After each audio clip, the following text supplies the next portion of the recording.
অগণিত দর্শকের আশা আর ভালোবাসা নিয়ে ২৩টি বছর পার করে ২৪-এ পা রাখল এনটিভি। সারা দেশে জমকালো আয়োজনে পালিত হয়েছে এনটিভির জন্মদিন।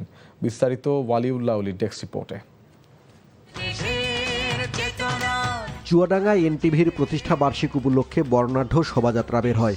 পরে প্রেস ক্লাব মিলনায়তনে আলোচনা সভায় স্থানীয় প্রশাসন, বিভিন্ন রাজনৈতিক ও সামাজিক সংগঠনের নেতারা বক্তব্য রাখেন। এ সময় বক্তারা বস্তুনিষ্ঠ সংবাদের পাশাপাশি এনটিভির সাফল্য কামনা করেন। কেক কেটে বাগেরহাটে এনটিভির প্রতিষ্ঠা বার্ষিকীর অনুষ্ঠান শুরু হয়। পরে আলোচনা সভায় বক্তারা বলেন, অতীতের ন্যায় ভবিষ্যতেও এনটিভি বস্তুনিষ্ঠ সাংবাদিকতার ধারাবাহিকতা বজায় রাখবে। আলোচনা সভা শেষে সবুজায়নের বার্তা ছড়িয়ে দিতে গাছের চারা বিতরণ করা হয়। জয়পুরহাটে দর্শক নন্দিত স্যাটেলাইট টেলিভিশন চ্যানেল এনটিভির প্রতিষ্ঠা বার্ষিকীতে এতিম শিশুদের মাঝে খাবার বিতরণ ও দোয়া মাহফিল অনুষ্ঠিত হয়েছে।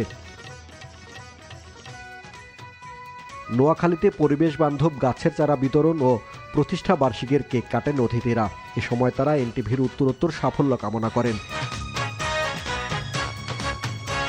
এনটিভির ২৪ বছরে পদার্পণ উপলক্ষে দিনাজপুরে আলোচনা সভা ও কেক কাটার আয়োজন করা হয়। এ সময় বক্তারা বলেন, এনটিভি নিরপেক্ষভাবে সংবাদ প্রচারের ধারাবাহিকতা অব্যাহত রাখবে।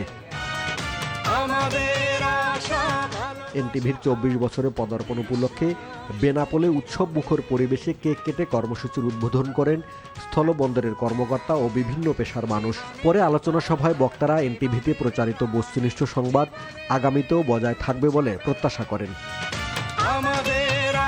NTV news desk.